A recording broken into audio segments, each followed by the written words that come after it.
a fucking accomplished. Goon Swarm is not a threat. Good luck with your all's dumb nullsec war snuffed out #1. Anunnaki keep Star is next, and then come on. There, then you were just going to fucking magically jump into EVE Online in a system, and it was just going to load, and nobody was going to call you fucking stupid later? There's an Eagle fleet that has dive bombed a Megathron fleet. This is the bravest shit I have ever seen in my life. The best possible shot to do something to the Imperium, and you fucked it up. I talked a lot of shit over the last couple months. It's time to fucking eat some. And I showed up here to eat shit. Like, The reason that this keeps started and get contested, and I cannot make this up, is because of tie-dye. Guess where goons are going to live after this war is over? Kirkland is 319, I believe, right? Hell. Hi, sick. I can People tell you very overreacting. clearly, our Diplos didn't even fucking care. So, like, White daddy.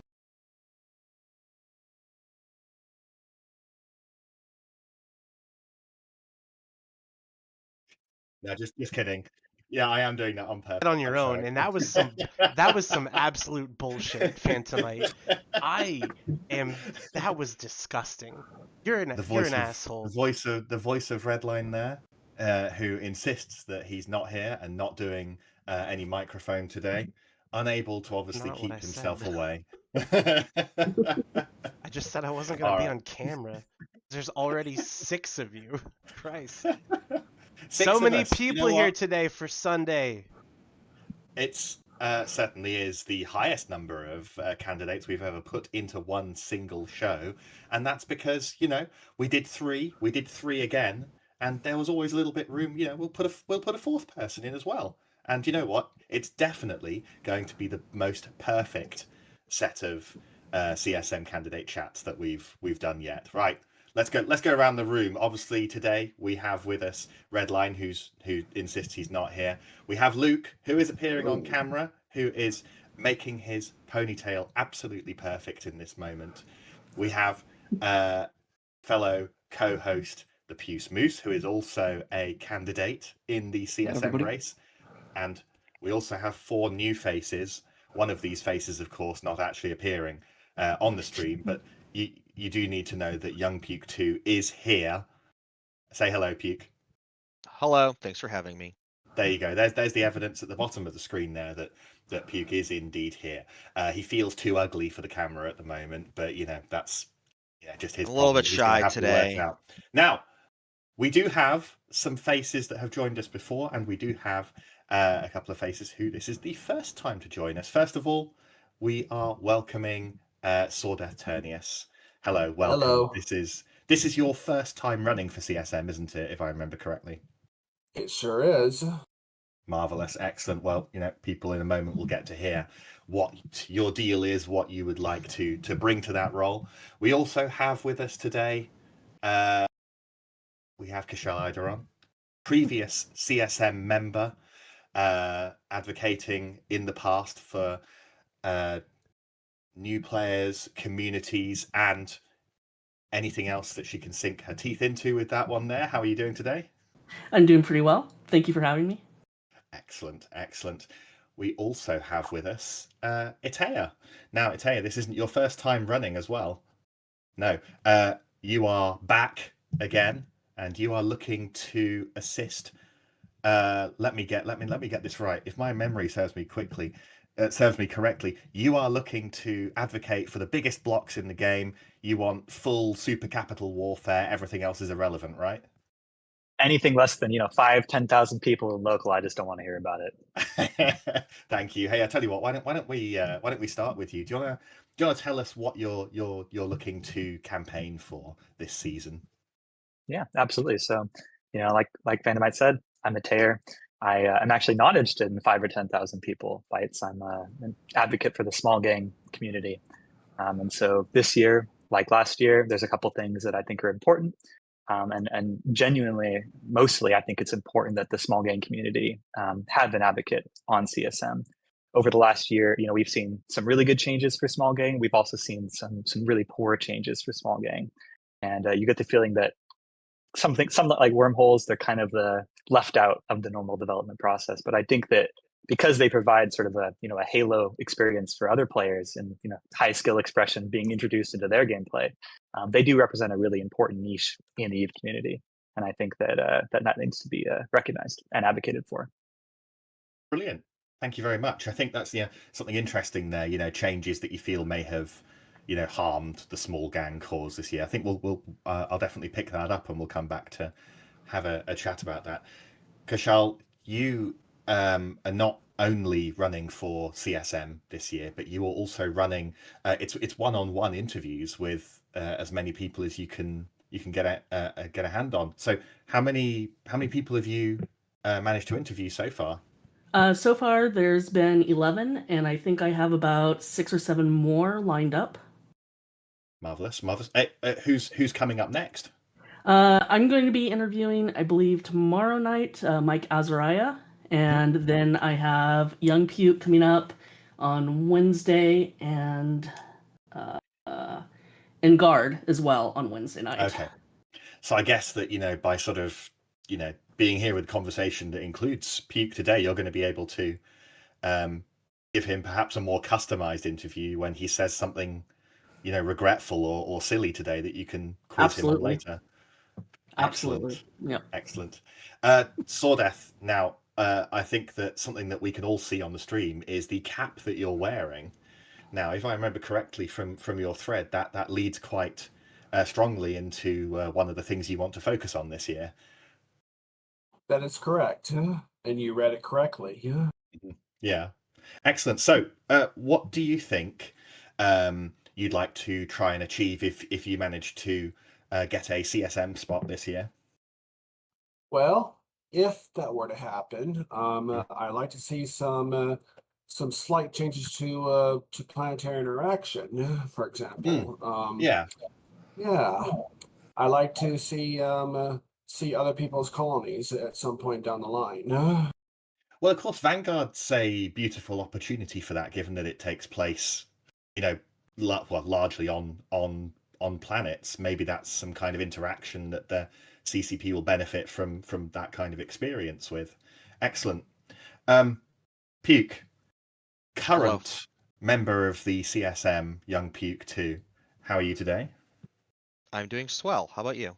I am absolutely fantastic. Now, listen, you've been very, very vocal throughout this last CSM term.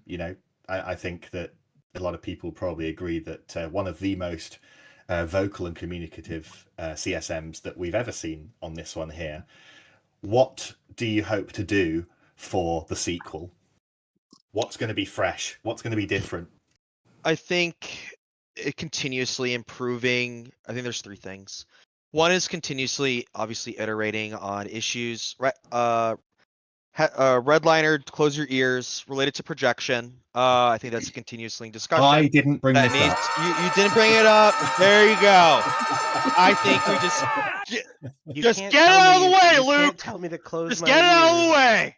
You can't tell me to close my ears and then say projection. That's just not how it works. I mean, brother, 12 minutes. Brother, survived 12 minutes. I wanted to just kick it off right away. So, yes, projection, I think it's just an ongoing discussion. I know, Kshal, I've been watching the other interviews with the other candidates, and I really like how you asked the projection question as well in your reviews. It's just such a hot topic issue. It's still an ongoing dialogue and discussion amongst all the CSM. That's number 1. 2, I think really it is improving and iterating the ecosystems for smaller to mid-scale groups across the big 3 areas: nullsec, lowsec, and wormholes. Wormholes is like the neglected stepchild that nobody likes to talk about. And Does not get love, Puke? Sure, HiSec does, but I think for PvP ecosystems, specifically, I think for HiSec, this is something that is not my primary focus, that we should definitely have a HiSec person on the CSM. But for what I really want to focus on is the culture and improving these 3 major key ecosystems for smaller and medium-sized groups. I've been talking to people all across New Eden from these size of groups and the barriers that they have been experiencing. whether it is obviously projection, income, content generation, and how difficult it is to actually run and manage these groups. And the third area, right, is obviously the true and behold to my heart. It is AWACSing and faction warfare related low sec issues. Obviously, do you have a lizard emoji, a lizard spam here on the show? Do you have a lizard? Well, everyone loves our trusty. To rock. We don't have it ready to Okay, rock. okay. But if you, what kind of podcast doesn't have a lizard? Yeah, who doesn't have a fucking lizard, dude? But the third thing definitely is fixing these long-standing issues from post-Havoc and Uprising, such as AWACSing in faction warfare, and stuff like the LP ledger, standings, other like novel PvP, PvE in these ecosystems. Those would probably be the new 3 things that I really would like to push and get done. All right. Yeah. So something that you a set of words that you started out with there leads into a brand new feature that I've come up with that I haven't told any of you about. You started by talking about improving opportunities for small and medium groups, and now we're going to play a game where I go around and I ask each of you how many people is small, and then I'm going to ask you how many people is the other sizes as well. Now I will tell you that and feel free to disagree on this, but I believe that there are 4 sizes of groups, assuming we ignore solo. I believe that in EVE Online you can broadly put groups under small, medium, large, and very large. Now, first of all, I'm actually going to ask regular host Luke to pick one of those and tell me exactly how big it is. Are we talking groups or fleets? Oh, balls. I tell you what, let's go with fleets, because that's what actually makes the difference on the battlefield. So I'm going to start with small. So I think for me, small is anything that's about sub 25. You could include like nano, like ultra small if you really wanted to get like sub 10. But for me, a small fleet is 25 or less. 25. Okay. I think that's a little bit. That's. I might say that's a little bit high. For some people, that'll be bigger, right? That'll be too big, right? But that's why I think you've got you've got small and like very small, which is the sub 10. All right. Okay. I mean, there's discussion here that sort of shows that there are 5,000 different sizes between each of these key sizes here. Kshal, yeah. How many people is a small fleet? Well, I feel like probably between 10 and 20 is small. That's usually what I get coming out of my neighbor rooms. Okay. All right. In which case, I tell you what, Sawdeth, how many people do you think is a small fleet in this game? I'd say around between 10 to 25, depending on who's running what. Yeah. Okay. All right. Itaer, what is small? Less than 10. Less than 10. Okay. All right. Less than 10. Redline, I know that you absolutely hate implying that you're actually here. You tell me how many people is small. I think that it fits on a tournament team. Okay. All right. We got a few there. Listen, I want Puce and Puke with your incredibly similar shortened names to both tell me at the same time how many is small. Look, just all right, Puce. refer to us as young 3, Puce 2, 1. Yeah. Puce, 3, 2, 1. We're gonna say the same number. You ready? 3, 2, 1, 10. Hen. Oh! There you go! I'm not going to ignore Solo though, because I think Solo's really fucking important. No, listen. That's why I Solo is its own thing. It's one guy, right? It's one guy. Now I'm not going to get into the argument. It's 3 guys. Solo is 3 dudes. It's 3 guys. Multi-boxing dudes, right? Yeah. Solo is 5 Algoses in one blob. I think that you'll find that what you're describing there with 3 is actually known by some of the most insufferable people in this game as Pico Gang. Okay. Yeah, good. Have you not heard that before? Oh, no, I'm not. No. Of all of us here today, you must be aware of the phrase. Look. See, I'm not going crazy. Pico Gang, Micro Gang, and the lovely coincidence, Nano Gang. And that's why I kind of think there is that very small, which is that territory. That's why I Listen, kind of have that slightly. I think we all agree that anything lower than small is solo and tiny gang and Pico gang and Yocto gang and Zepto gang and any other word that people want to come up with for two guys flying a ship each. But listen, let's jump medium. Now, what I want you to do, and Puke, you can just say it out loud, is if you think that medium gang is give or take 10 people, is 40, hold your hand up now. Absolutely nobody. Just me. Wow. Okay, you think it's lower. Go on. I think it's like 30. I think it's 30. Like 20 to like 30. You have like 10 to 15 DPS ships. Yeah. That's what I think. Yeah, the reason that Puke isn't on camera right now is because he's behind me and there's like a cable connecting our brains together. Yeah. Same opinions. It's good though. It's good. Ultra low latency. That's Yeah, crazy. I think this is where do we need both of you on this scene, or just? I was looking at chat, and I think You what want as Sawdeth many said kind of sums voices. it. You want as many voices to advocate for smaller groups on the CSM. Does that include people who have extra voices within their Well, own if they're mind? hallucinating, then hey, if Billy has Timmy that talks to him, that's two voices. So why not? All right. Hey, listen. Before I'm not gonna make you guys go through large and very large on this here. But what I will say is that before we sort of move on to other topics that we want to talk about. Have you guys come across any other candidates who seem to have extremely wild differences of opinion to what we've arrived at here when it comes to what small or medium is? I feel like this is a loaded question, and I feel like I know what you Super want loaded people to question. say. I tell you what, it is a loaded question, but I don't have anybody particularly in mind. I do have somebody in mind who I can't remember the name of from a couple of years ago who said that their 1,000-man alliance was a small alliance. But they're not running this year, so they're not fair game. I thought you were just aiming at Rots, bless him. No. Small alliance member of the Imperium conversation from last week.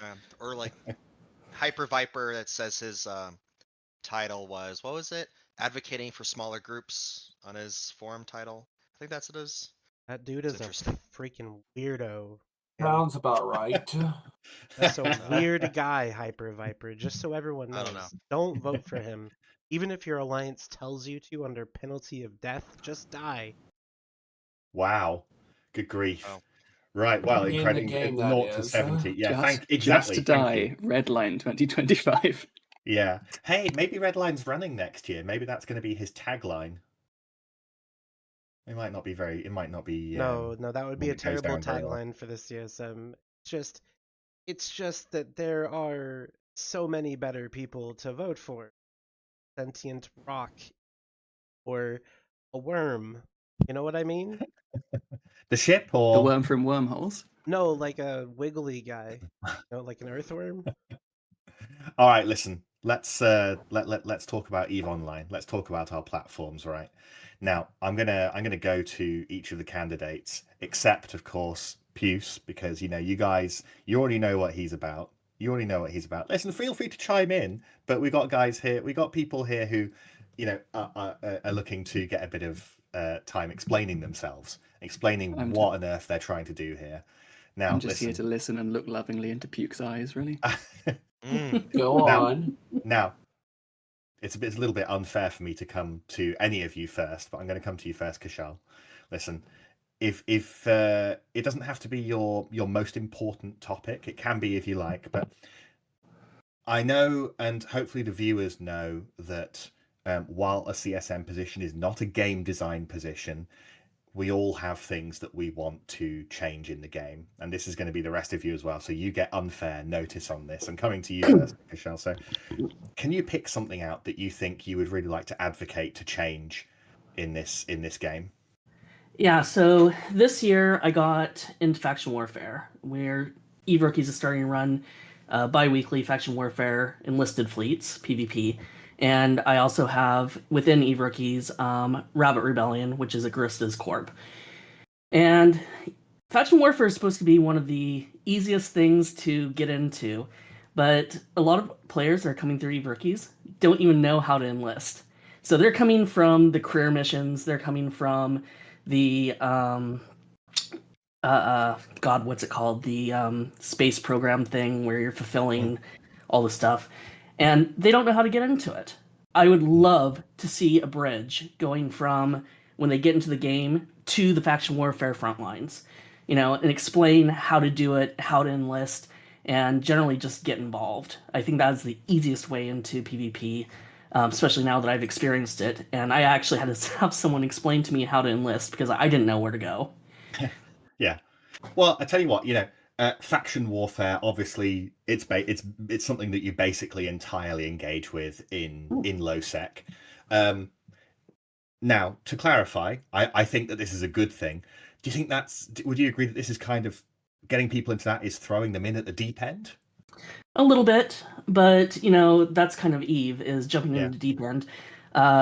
With the air career program, it's kind of an off-ramp now. It's not that cliff that the meme has anymore. Yeah.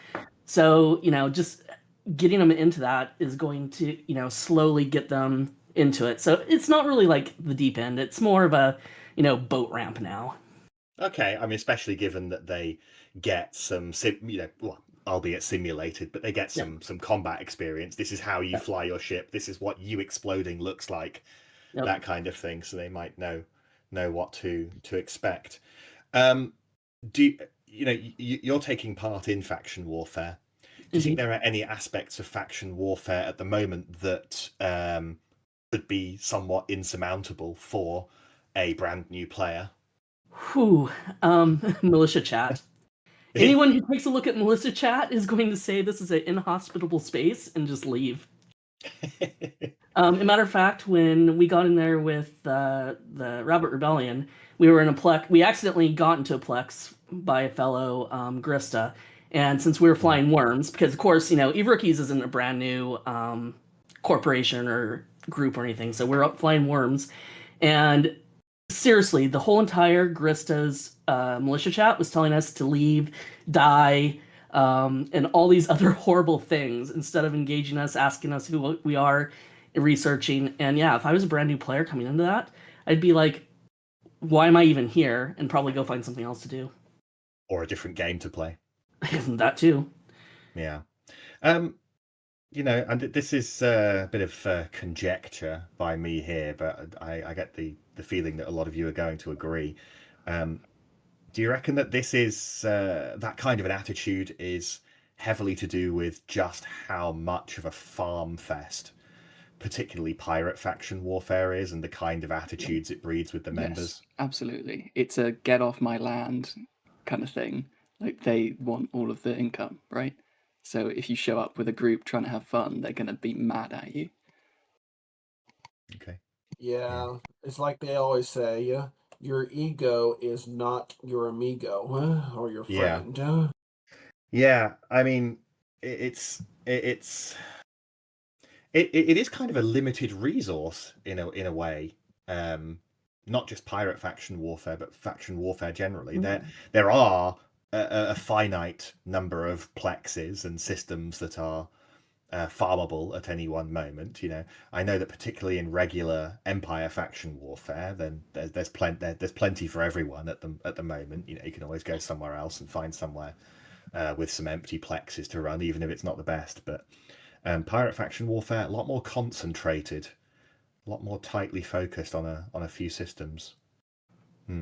Okay, well, rather than get into faction warfare and how much of a farming system it is, Sawdeth, if we come to you and we talk about your campaign, let's imagine you're there, you're in Iceland, you're at the table, and CCP are asking you, hey, listen, can you pick one thing out that you'd like us to change? Does anything come to mind? I do have one thing that does come to mind, and that is the mission running experience. And is that largely a high sec thing? It could be any sec. It could be like high, low. I know there's some nullsec NPCs out there that could actually look into like some updated mission details that could be worked on. Okay. When it comes to the missions, a common complaint is that there's not a lot of variety, and I suppose that a lot of that is due to these things being a couple of decades old. A lot of this content without any fresh ones having been added. Is that the kind of thing you mean? That may have contributed to that, but it's also repetitive depending on how often you do them. Yeah. Now, this is just to anybody here because I haven't run missions since like the first week that I joined the game here. But have the rewards stayed the same the entire time? I'm seeing some rewards are the nodding. same. So they are vastly uncompetitive and unrewarding at the same time as being. If you went and ran a mission right now, Fan, it would be the same as the ones you ran in the first week of your Eve career. Agreed. It's just like just to qualify this for you, Fan. This is levels 1 through 4. Yeah. It's Level just 5 like missions getting are in an peanuts interesting, at maybe the not healthy, circus. but an interesting place. Okay. Do you think that there are, and this is to all of you again, do you think there are any models of PvE in the game that, can show what CCP can do if they wanted to add more variety and unpredictability? I think the home fronts are probably the closest. Obviously they still have their problems, but it shows with their new tooling that they have, the storyline tooling and whatnot, what's possible. So hopefully they keep going with that. I don't. I have done it just for some variety once or twice every other year. But I think that when we look at abyssal PvE, if we push aside the questions of instancing and things like that, we can see there that CCP is perfectly capable of adding a level of unpredictability to encounters with NPCs. Piece, I know that's something that you've been particularly talking about a lot is making sure Eve has a lot more PvE geared towards groups of players rather than things for one person to run. Why do you hate people who want to play the game solo? I don't hate people who want to play the game solo. I think there should be opportunities to play the game solo. Yeah. But I think currently there aren't really many opportunities to do PvE in a group, and I think that should change. Because when that happens, an example of this is Sancha incursions, right? You get communities that spring up around these things. You get groups that form new groups like Eve Rookies, for example, that then go on to do other stuff as well, and people are engaged with the game, they stay with the game, they contribute to a healthier ecosystem. Incursions aren't like a top tier, this is perfect PvE thing, because they are still sort of static, figured out, they don't change. But they show that sort of community-driven spirit when you get these group PvE examples. And also it just gets people into space. Like if you can go and do a PvE site with your fleet that allows you to have some kind of like more PvP fit on your ships, then you're not just waiting in station for somebody to say, hey, I've tackled a Varga or whatever. You can go out and do an ISK-making activity. You can be in space, ready to be engaged, ready to engage other people, and space is just more populated. Is there anybody here that would say, quite easily, I don't really bother to do, ratting style PvE. I don't. Yeah, all right. We got multiple hands there. Do you think that you'd be more? I'm not going to say that you would definitely do it, but do you think you'd be more likely to go and do group PvE if it required, not just like 10 Ishtars, if it required ships with different. There we go. Yeah, Sawdeth as well. If it required different roles.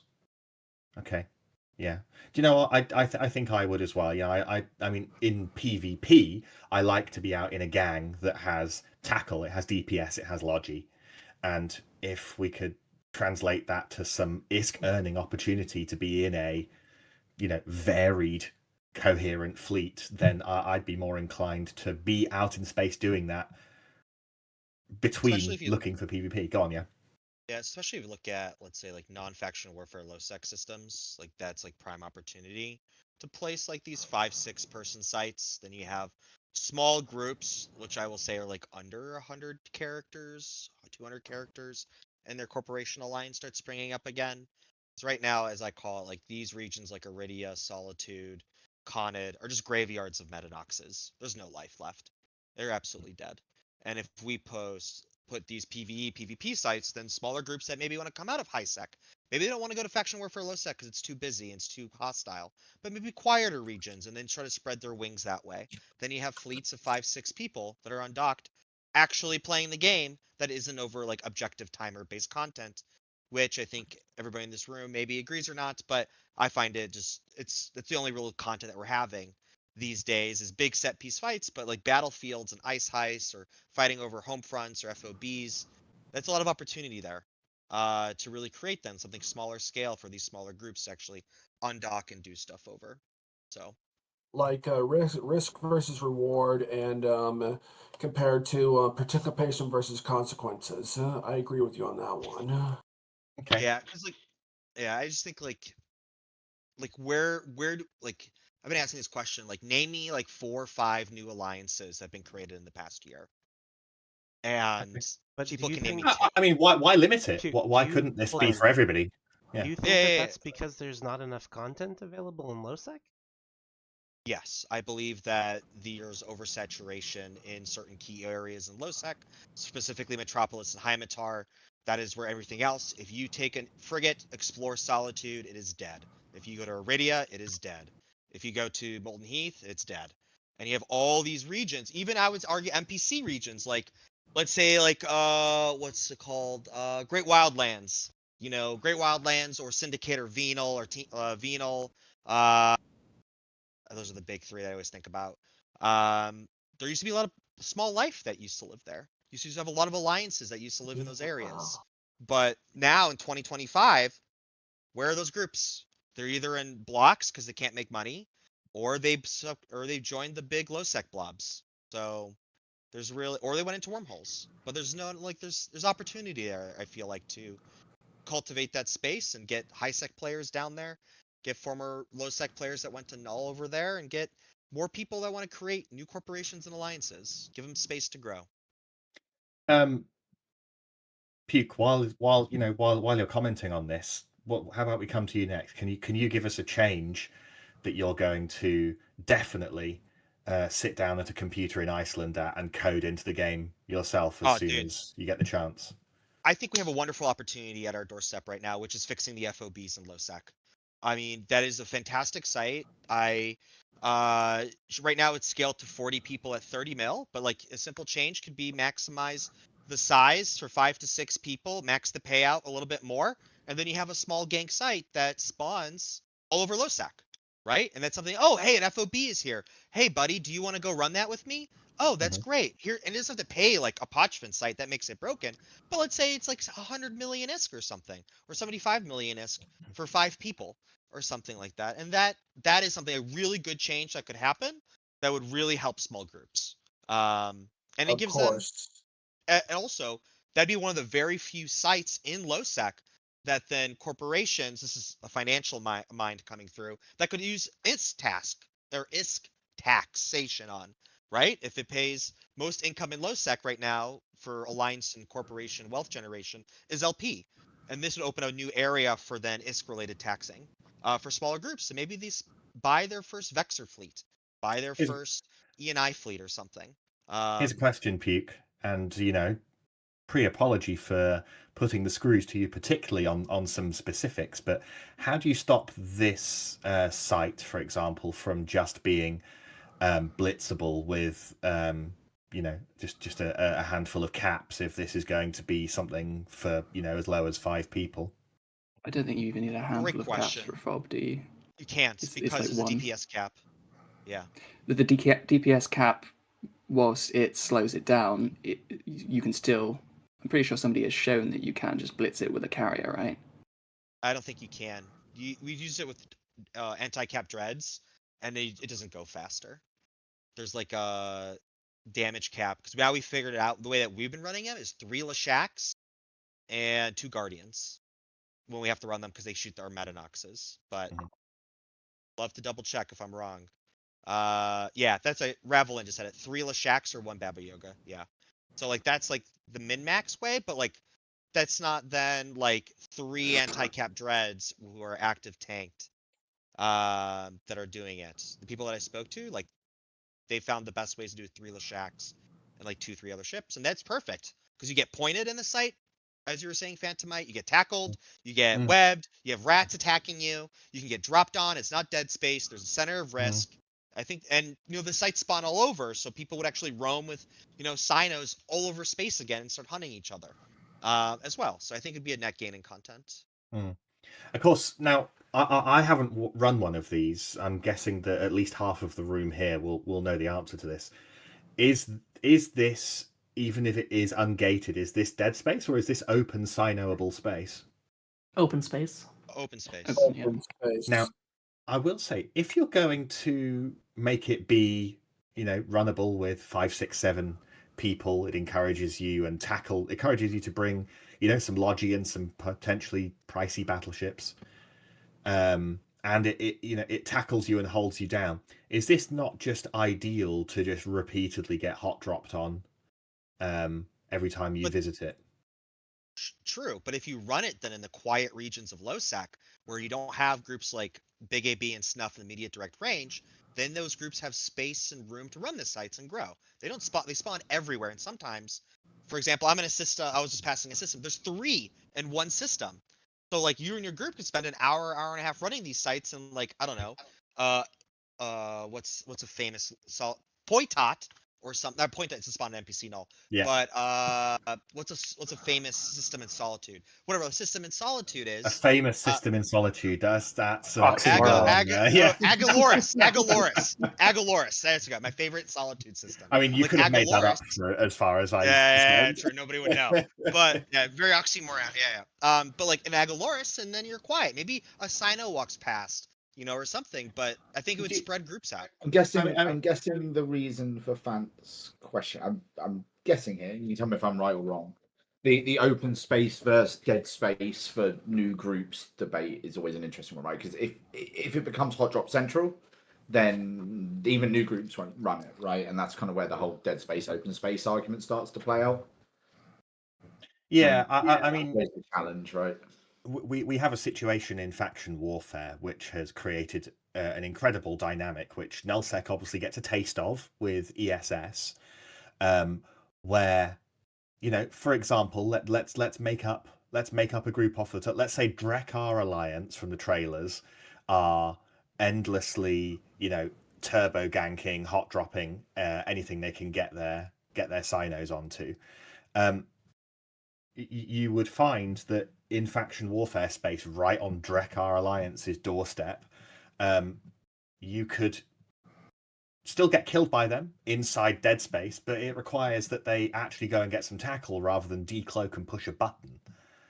And it requires that they exert a little more effort than jump the blops and the facts.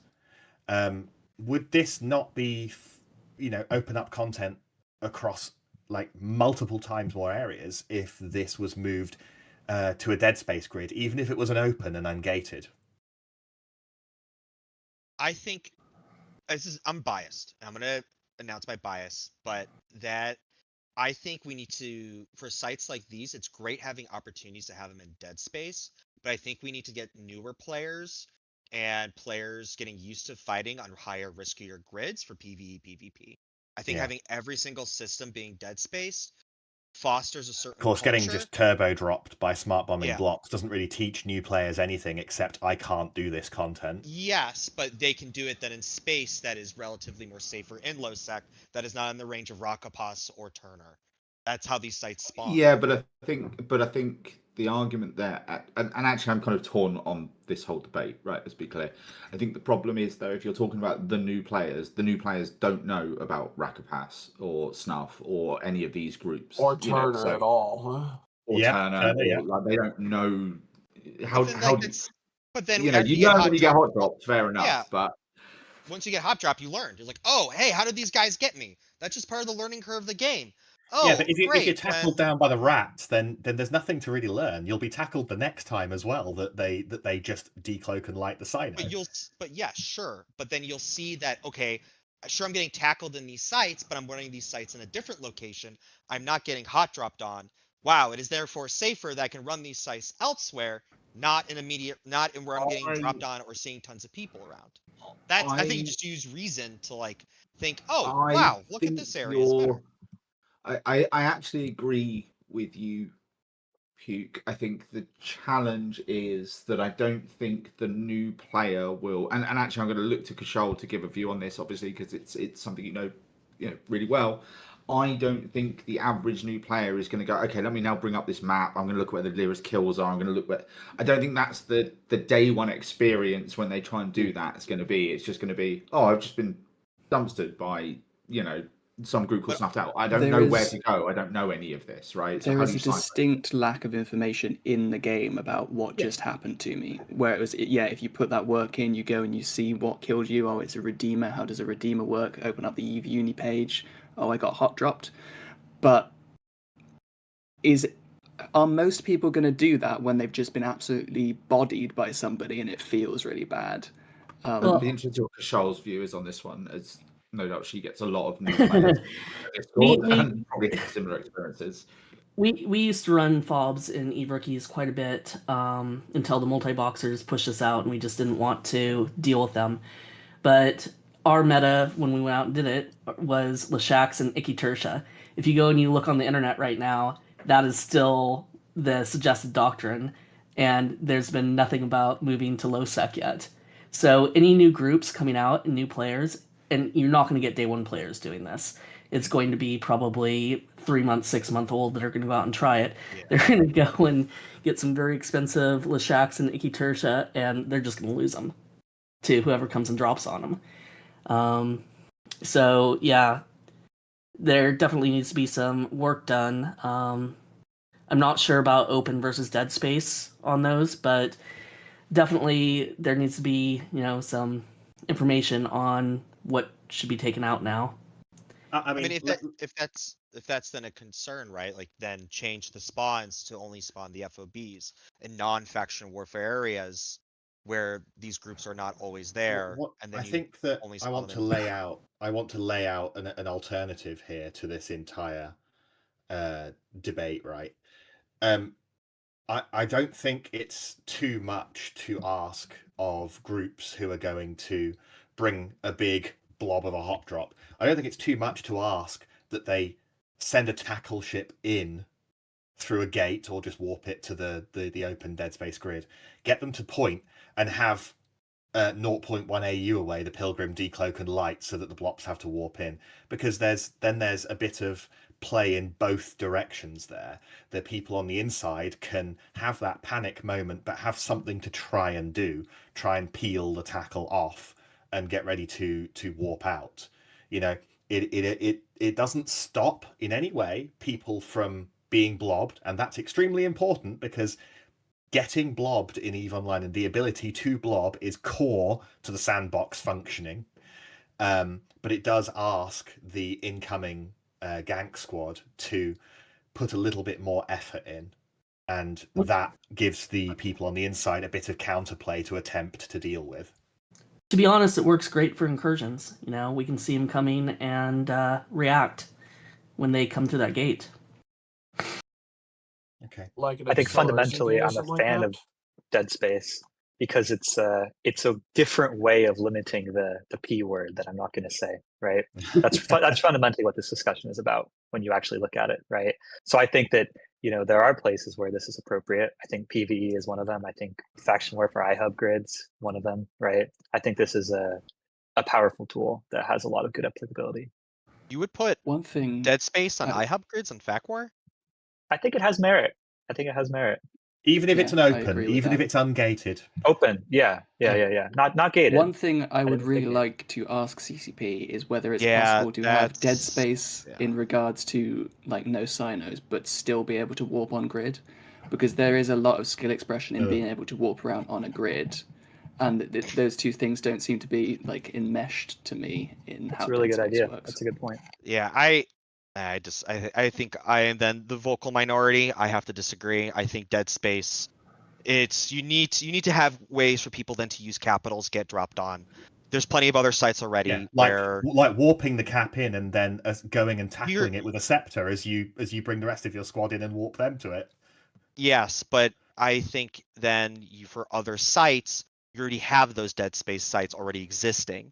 And I don't think that making it in quieter low-sec areas where it's already safer dramatically, and that you are getting tackled in the sites, sure, you learn to kill the rat and then you warp off. You have local, you're running in an empty system. Hey, there's somebody that is coming into system. They're red. I'm going to kill the tackle rat and just warp off. So, like, I just think there's so many information tools already, even regardless of Dead Space. And when you're in, I don't know, battleships, you can just be fundamentally aligned. And there's so many ways to instantly get out. I don't think Dead Space for every single site is the answer. We already have battlefields that are Dead Space.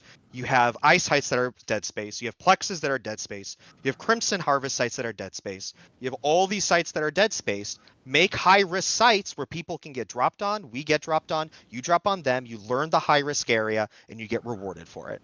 Just like iHubs, same thing with Faction Warfare iHubs. It's a high-risk site. It should be paid accordingly because you have that increased risk. Faction Warfare groups want to use capitals. Making it Dead Space means I cannot drop caps and I cannot counter-drop them. That is the only opportunity for these groups to have it.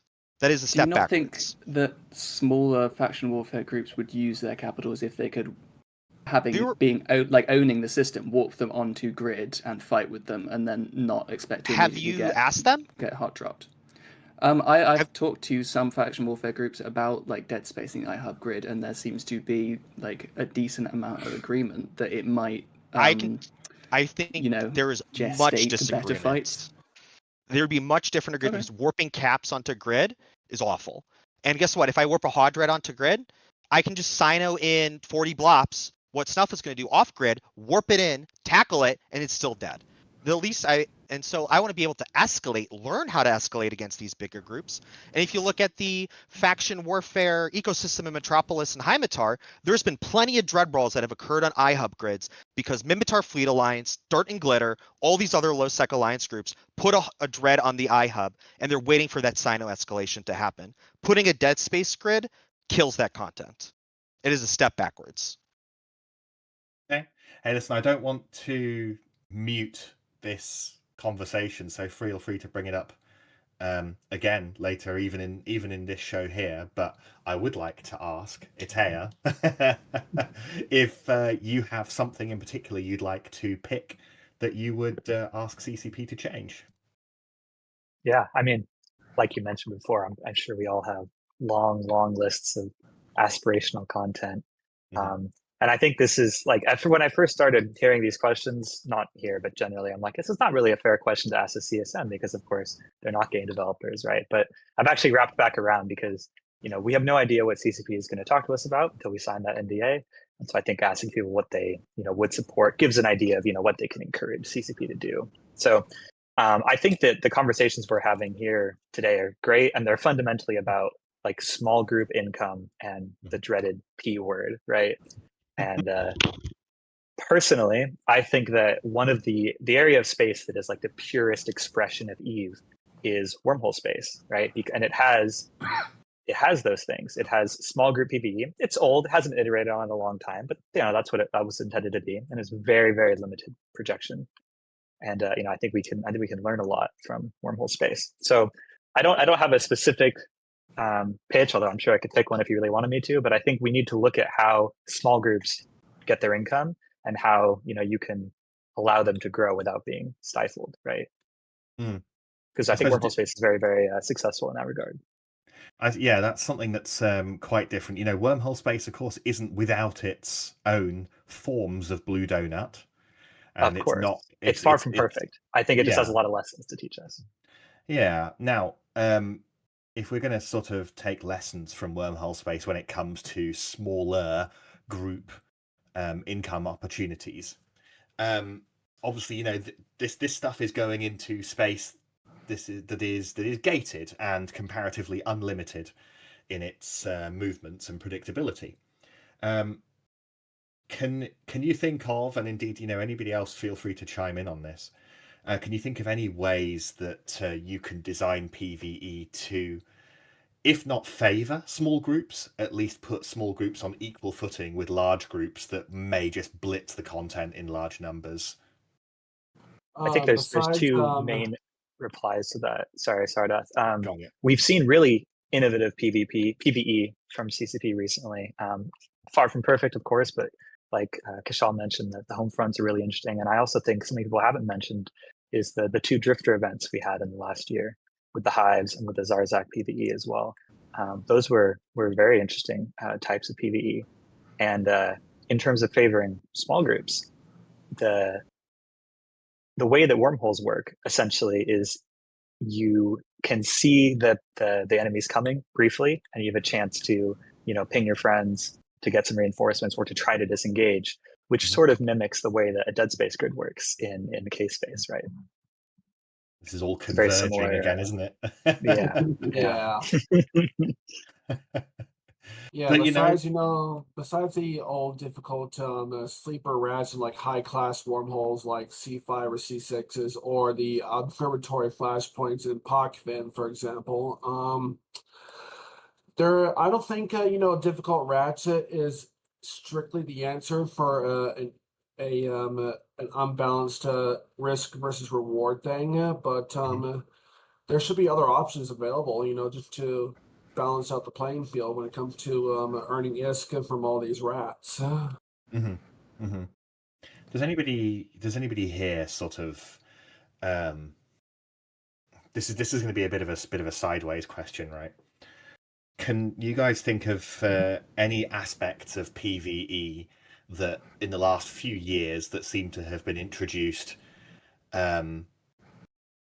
that are hugely abusable and have not been fixed or are not being fixed enough? I can see you nodding, Kshal. It's going to be home fronts, right? There you go. I agree, home fronts. It's a problem that CCP knows about. CCP is working on it. Home fronts is kind of an experiment with their tools on what's possible. It's a long experiment. It has been a very long experiment. I know I worked closely with the Homefront team on CSM 18 about it. See changes coming through, but again, it's code. It's something that can apply to other parts of space if they so wish to apply themselves. And there's a bit of a new development this year. I became the CEO of Warm Life, which is another very large community with lots of low-class wormholes. And our residents are absolutely just crying for something new. And they're bored out of their mind with the same, PvE sites day in and day out that they have to go do. Mm-hmm. And they'd love to see something with escalations or...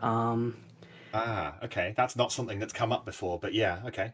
Yeah, or something that someone else brought up that I thought was very innovative, although I don't know if CCP would grab onto it, but kind of like a scavenger hunt type thing where you have to go and find the wormhole that escalation is in. So get you out, that would get you rolling holes, rolling into other people's systems. Multidisciplinary almost. Yeah, kind of. So it's not just oh, you fought these rats, go here and fight these ones now. Yeah. It's you fought these rats, now get your probes ready. Yeah. And I suppose that people can do that by themselves with their alts and things like that, but nonetheless it is multidisciplinary, which is what I know that you've been touching on, Puce, with requiring a variety of ships type thing. It does sound like something that's more friendly to creating social bonds. Can you guys think of any other areas of Eve that could do with having diversified requirements to what you do in it? Like with mining, it's largely take all of the mining ships and the mining support ships. With Ishtar spinning, it's kill the rats and then kill the rats and then kill the rats. What other aspects aside from shooting and probing might be nice for a chain of events you have to do to earn a bunch of ISK? What else? I think into that? I think this was talked about before Uprising, right? But or maybe it was Havoc. But remember, like there were like murmurs of like, oh, there's gonna be like you have to gate this convoy, and it's you and your 5-6 people through, I don't know, a militia mission or something, like stuff like that. Like just get people in small groups undocked. Yeah, maybe they should have a dead space grade that follows them. I'm just joking. We're not going to bring up that debate again. But, a new high slot module right? We're not going to bring up that debate. But no, but I think it was jokingly recommended the deployable dead space generator. Oh my god! System-wide deployable Sinojammer. Oh, Yeah, system-wide, no. Oh my so you've god. got to manually fly with your MWD that 14 AU to the target, right? Yeah, but I think so, like that's cool. Like, and then you have like role playing perspectives too, and I think like that's really like not talked about as well. Is like I want to like I feel there's some people that miss having pride in their goals, like pride in their corporations or militia or whatever. I think like hey, like we did this team based objective together, and it it caused something big. That maybe it's not like killing a Fortizar or an Astra House, but even on the smaller scale, like forging that camaraderie. I mean, to be fair, to credit to Phantomite and Mr. Poosmoose, your alliance does a really good job at that. Like really fostering team-based, small gang like objectives and goals, whether it's gate camping or something. But like more of that, like more opportunities for that to happen, I think would be really, really good. Credit for that one. No, but seriously though, like it's like how do you build like these mini teams, and those mini teams eventually become corporations, like a nano gang, right? It's like 5, 6, 7 people. Sites that can do that, or PvE sites that can facilitate that. That's not just like killing a rat, right? And I find Ishtar ratting dull. But a goal or a team-based thing, whether it's like a, I don't know, gating a like a hauling ship around for a little bit, I think it'd be pretty cool. We've seen a little bit of this with like the ice heists in the insurgency systems, which still have like a lot of problems. I'm not saying they're great, but pushing that little cart back and forth is at least like a more interesting objective than just I spin Ishtar and shoot things. It's being active and having to have some kind of attention to focus in on that like makes you engaged with the game rather than just like I can press a button and then watch Netflix. Exactly. I still think there should be opportunities for that, but I don't think they should be reward competitive with actual active attention requiring PvE. I agree, and I think going back and circling back to Kshal's earlier point about like how do you integrate then like high sec people into faction warfare better? Like imagine if there was like high sec faction warfare missions, right? Like you go into low sec and you have to have 5, 6 people, and you have to defend this freighter or whatever. Freighter, maybe it's like an Itaeron or something that's gating through, and you have to go to a staging system, and then it raises advantage by 10 points or something like that, right? And you have the other side gets a notification. Something like that I think would be really cool. Funny enough that you mentioned that, when they were talking about revitalizing faction warfare and the front lines and stuff like that, I thought that is exactly what they were going to put in. That's what I thought too. I thought it would be a great opportunity to get people in, lower risk, kind of, feel the water. But yeah, they totally just missed the mark on that. Because like they did the shipcasters, which that's a trigger word for Phantomite. I apologize. And remaining but like, calm. Remain calm, my friend. But like I think shipcasters then like missed it, right? Like we want people to gate through and move through from low sec from null or high sec into low sec and overcome that fear and anxiety. Because a lot of new players do feel anxiety when you talk to them about it. Like going into low sec is a spooky space. You may have a Itaer and a Raiju sitting on a gate pointing you 40 kilometers away or something, or like massive 40 speed kilometers. or something. Well, That's That's canon. We decided that is a Patriot true, by the way. I do actually have a important question for this will probably go more to Kshal and to Young Puke. So I've been thinking about this getting new players into faction warfare, like as a ramp after the NPE. One of the things that I hit on as a problem is if those new players are enlisted into faction warfare and they are flying through high sec from the rookie starter systems, what is to stop people from just enlisting in the opposite faction warfare and doing the permagate camps that we see in systems like Itaer for Caldari and things like that? I think that would be a big problem with this. Yeah. But how do we reduce that? Because that's going to be really hard for people to understand. And could just like ruin the rest of their game, really, if they can't progress. that's part of the segue into faction warfare of getting the information out there. Don't enlist in Jita, and then make your way out to the S word, and then I don't want to tell other players don't gate camp and whatnot. It's just about education and segueing those people in. There's nothing in the MPE, there's nothing in the career missions, there's nothing in the Air career program that tells players, what they are expecting if they enlist right now.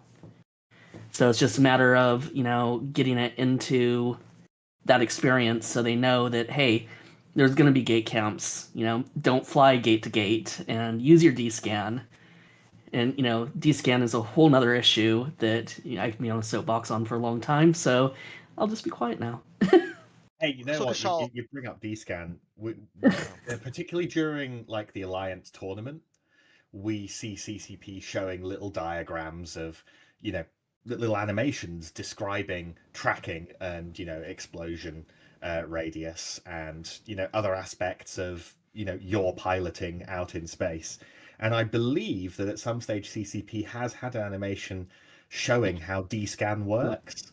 But as far as I'm aware, none of these animations actually make it into the client. They are in the client. They They did are come in in the the client. client, yeah.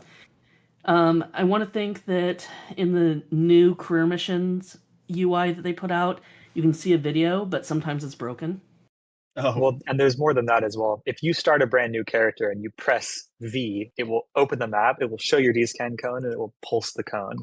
In terms of, sort of a diegetic explanation, it's not the worst thing I've ever seen. Puce, make a note. Pulse the cone. Put that into the potential alliance names. Oh my god. Okay. Do you guys thank think so I think this is for like Kshal and the whole table, I guess. Do you think that like an aura, like when you enlist, what's her name? I think you're always thinking for Aura, Cortana. yeah. Or Yeah, like is she like gives you, hey, you just enlisted. Here is some, oh, you're a brave capsuleer, and like that soothing voice she says stuff in. Like these are the I steps. prefer And when watch she out openly for mocked you for getting podded. Yeah, bring back Aura laughing at you when you Let me- die. You clumsy pilot. Let's bring Aura Right. back for more than just that. Aura needs to be present in our capsuleers' lives from day 1 to day 1000, right? Like we need little Aura quips coming in, like "nice kill, capsuleer" or some shit like that. Or like if you die, she Dual makes fun kill. of you. Ah, Like, sick. cut his not- mic. Let's nothing, cut his I mean, nothing I cringe was- like Let's get that, Redline but, to voice it. but I was something slightly with that's you. Good, I something was that's with fun. you up to the point where it was like becoming Unreal Tournament, and it's like all that popping up and Okay, ultra kill. So you However- were with me. however- You're just not with them. Kited. Understood? No, no, Not no. that. Oh Never my that. Oh God. no. But there is I don't know what I was playing that has this. It was I think it was a Korean game, but it has a very similar to an aura thing, but rather than just forcing it on the screen, when you get into a certain situation where there's context that you've never seen before, it just puts an icon up that you can then click and you can play the aura video for it without it being forced in your face, sort of thing. Because like I'm the sort of person that saying, gets halfway this through is a stuff and sino just 5 disables it. kilometers from you. Well, the Because, like, thing I is, a feel lot like- of people will just disable it. A lot of people will just disable it if it starts to become a burden, right? And then they don't get to see the content Or anyway, an so it's annoyance irrelevant. sometimes. So having something that's unintrusive the first time you encounter a situation that you can then click on and choose to then watch is probably the best of both worlds situation. I do think that having Aura come up and force conversation when you enlist in faction warfare is probably a good idea because most people click that off. How many people jump into low sec that you end up killing that never even looked at you're entering dangerous space? They just click it off. So I think for that instance, forcing the conversation would be really good. And then after that, as they're kind of like easing off, just kind of make them fewer, far in between, maybe put the little icon up. Or like not just that, like maybe like aura guides, like, hey, capsuleer. I'm sorry, I'm trying to say her voice. That's weird. But like, you are making it quite sexy. So go sorry. on. Hey, it's a cute voice. What can I say? But what was it called? Like, it's like, hey, capsuleer, you go to the my god, like one of the shipcaster systems and run some practice plexus there, right? Like, and maybe it doesn't give you any rewards, but it's like a mission, right? Like Aura guides you to run a plex and high sec in the shipcaster system, and then you take the shipcaster in. Sorry, sorry, or like you take a gate in or whatever, right? Like somewhere to guide them more, because I feel like you're right, Kshal, and everybody else too is like saying this as well. Is like there's just like no information, and like how do you learn what a plex is? And I think maybe, and this is like my tinfoil hat, is that maybe that leads to a plex rework, right? We asked for CCP to say, hey, let's put a plex mission in HiSec that teaches them how to run plexes. Oh, well, if you're going to do that, why don't we just change the plexes in LowSec so you can't have empty ships farming defensive plexes anymore, and you make the plexes better and teach them to be PvPers as well in a HiSec environment that then transitions into LowSec. Maybe that can kill two birds with one stone, and to make like and just guide them more peacefully into the Thunderdome. Would you guys think would that be useful, especially I for think newer that players? Field training completed. I think at least I think at least showing them what a plex is would be a really good thing. The amount of people that we take out for our Grista fleets have never seen a plex and don't know what to do or what to click on or see, that you have to kind of scroll in to see the timer and stuff like that, is almost every fleet we have one that have never done any of this. Something that I know that CCP hasn't made very clear for new players for 18 years since I started the game is that for the first couple of days, I didn't understand that there was a difference between a Stargate and an acceleration gate, and they still don't lay that out for you. I think that the strongest way that they could do that is by you land on your first acceleration gate and the camera zooms out and draws a diagram and tells you in 15 seconds what each part is, and what that means. And I know that's CCP has done more complex stuff in their animations than that before. They have the ability to do the little ship introduction videos, right? Which I'm pretty sure happen like live. So why not? Yeah. That sounds like have it on speed dial or something like that. Find out what kind of ship it is. Just have it on speed dial, huh? Yeah. Do you guys feel? I know we're talking about like projection and PvE sites and everything. Do you feel that the changes to the 90% loot drops and minimizing it in HiSec, was that a healthy change in your guys' opinion? That we got it back in every other area space, but not in HiSec? Well, okay. The thing is, I think that it's important to understand that some people are crazy extremists and think that everybody in HiSec should die all the time to everything, and some people say that everything in HiSec should be invulnerable. Some people think that you should be completely safe, and there are many shades of grey between that right there.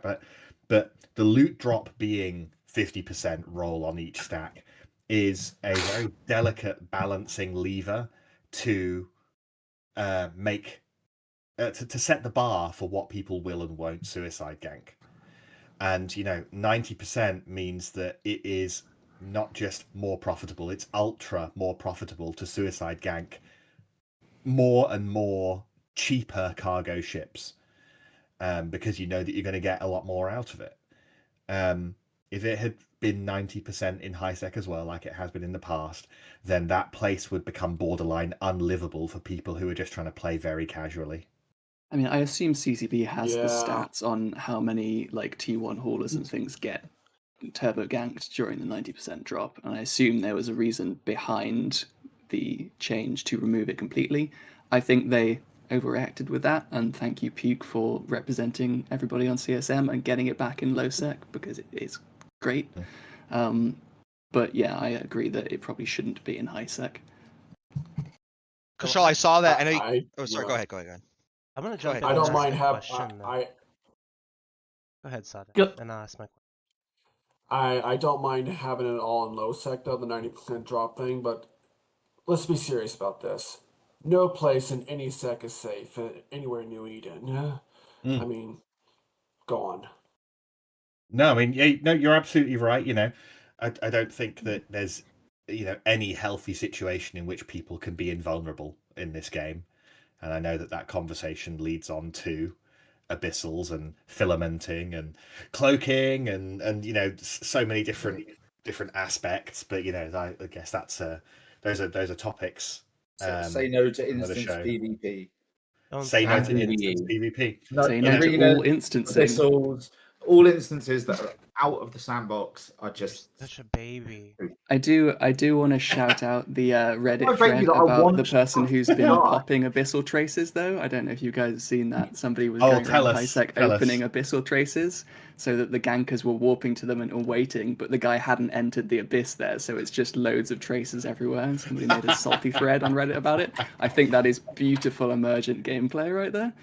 I think that thread, the guy writing the thread, you could sum it up with just a noise, and that noise would be eh.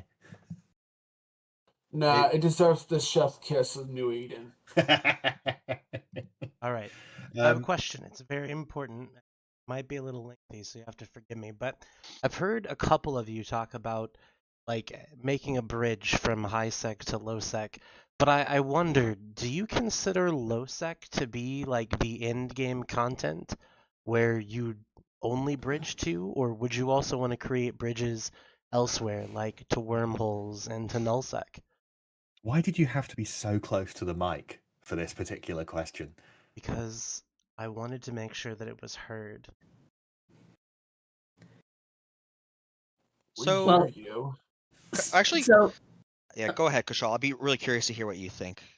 So my opinion on it is, no, it's not in-game content. What's in-game content in the first place? You know, it's whatever level people get to, and they're satisfied with their gameplay. I think. As far as wormholes go, they have exploration.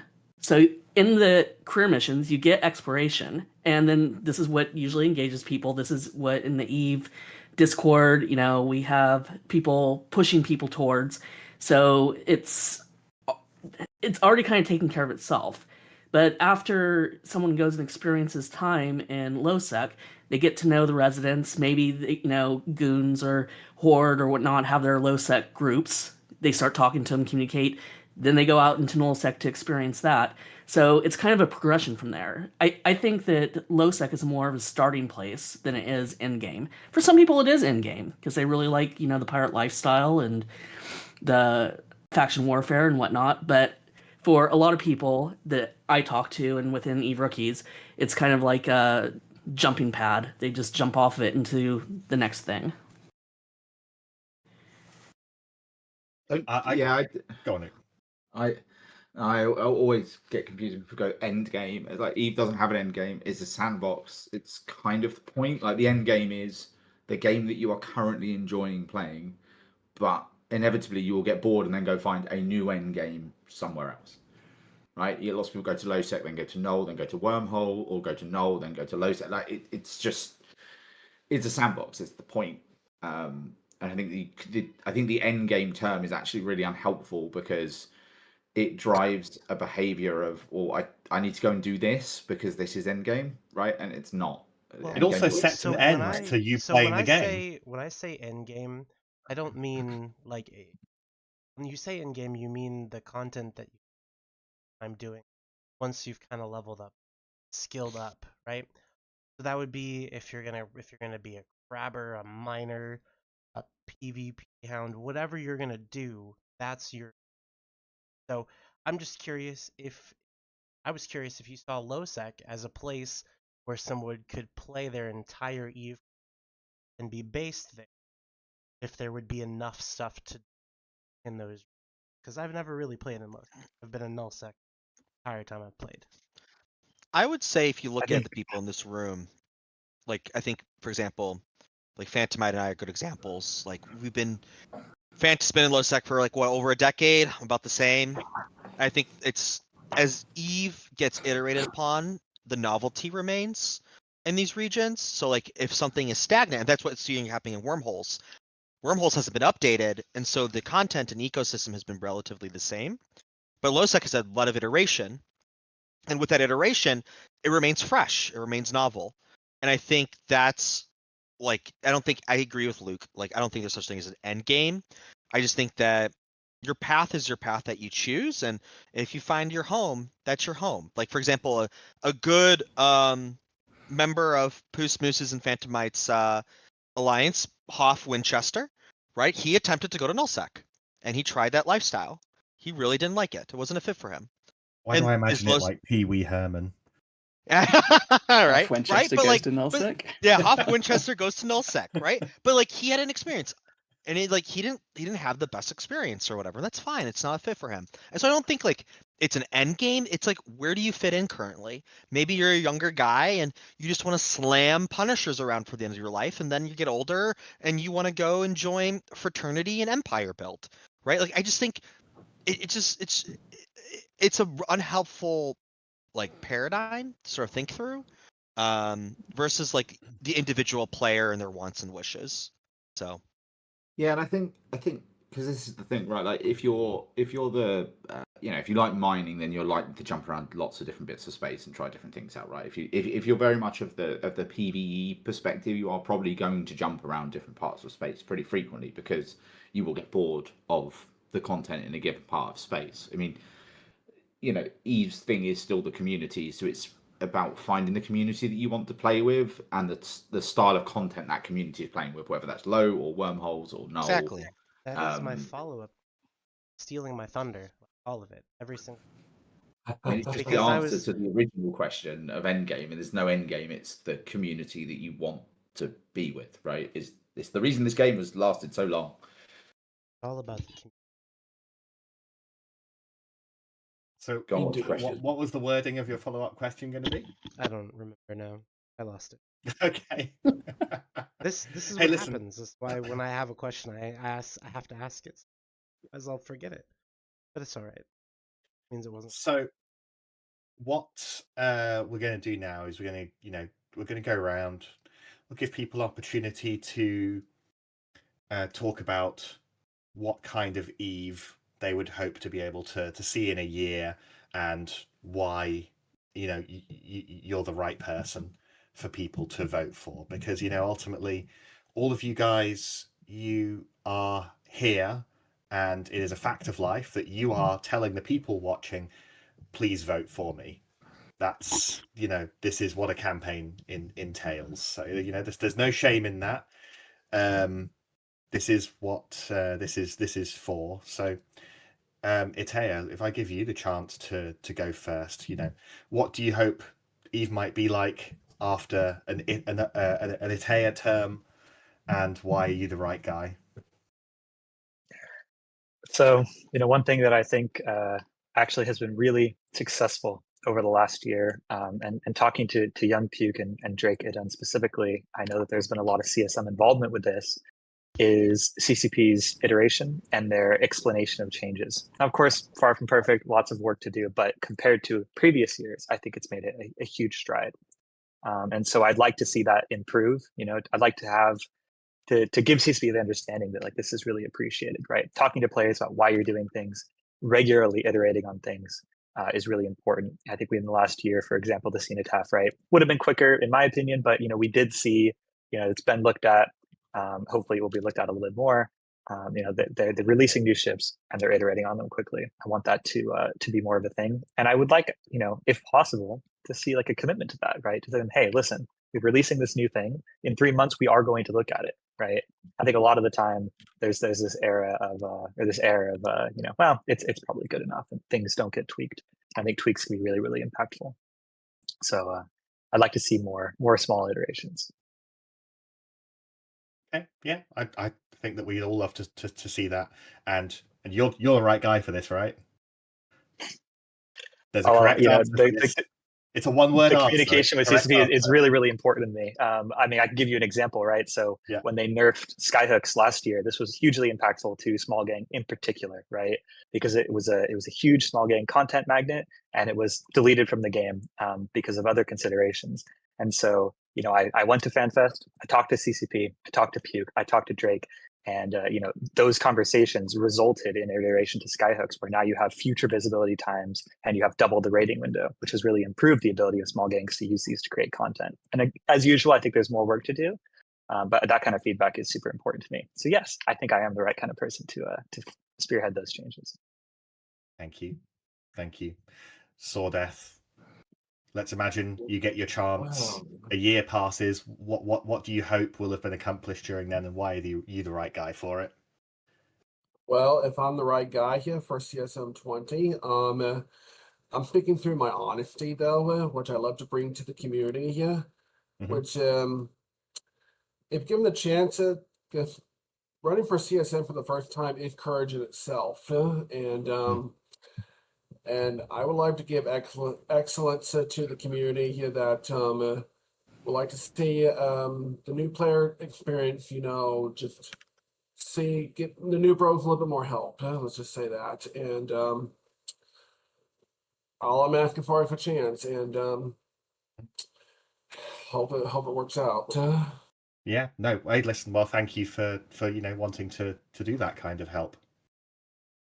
That's great, thank you. Puke, year 2, what do you want Eve to look like afterwards, and why are you the right guy to give a second year to?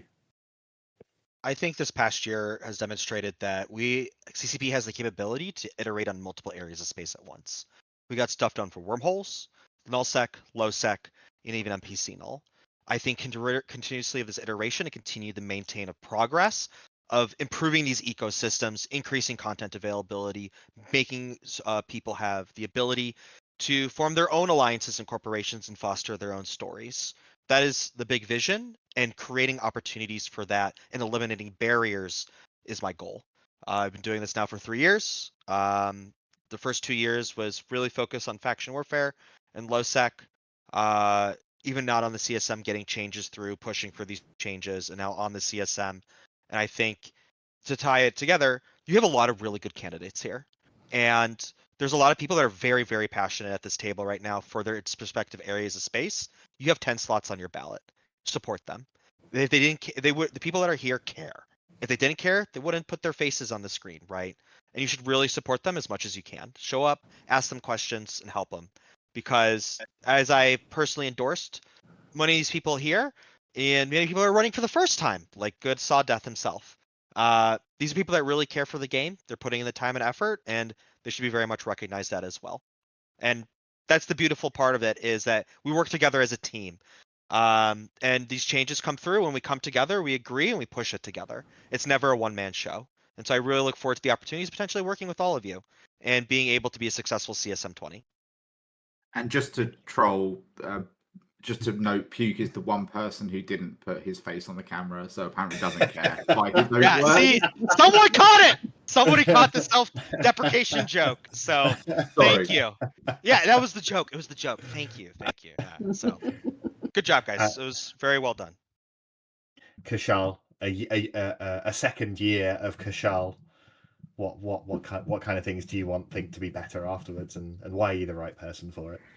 Look, I'm one of those people that I've continued working for my players, even though I'm not on the CSM. We're now standing up over 100 fleets a month. I have over 100 FCs. I have 2 large communities, and players talk to me because I'm continuously still talking to CCP and figuring out what their barriers are to getting undocked, whether it's accessibility issues, whether it's something in the game that just really pisses them off, small little quality of life things. We're figuring out, we're compiling a list, and I want to take that list back to CCP and say, this is why all these players aren't undocking this year. And of course, there's all my experience with the new players. I have experience with veteran players now, and so it's just, yeah. I would love a second shot on the CSM to, work on the things that I did in CSM in 18 and get my fingers into even more new player related and fleet activity stuff. Okay. Thank you. And the Puce Moose, a year of Puce. What's Eve definitely going to look like after you've done that? I mean, I'm looking for an overall more vibrant and interesting EVE Online. I think a lot of the content has grown stale. It's a very old game. CCP has a lot of technical debt. We can't expect them to just make everything great like in 1 year. But I think we need to start moving towards making some of that old content new again. And I think that will increase player engagement, increase the amount of people in space, increase player counts. And I think that I am person to do that because I have, a breadth of experience across Eve. I'm confident, I'm calm, collected, ready to communicate. But echoing what Puke said, you have 10 slots. Vote for all the people you think are going to impact your specific playstyle. Try and get some of these more independent voices onto CSM. Perfect. Thank you. Luke, you are banished from the CSM for 1 year for some kind of sins that you must have committed. You're going to be offering, I imagine, your good luck to our candidates here today. Yeah, I think like it takes a lot to put yourself forward, right? I know a lot of people go, "Oh, you just put this post on the forum," and that is true. But I think anybody that cares enough to go out and do streams and all the rest of it they're doing it because they actually care about trying to do the role rather than just putting their name on a forum somewhere, right? So I think generally it's just good luck for everybody that's put themselves forward.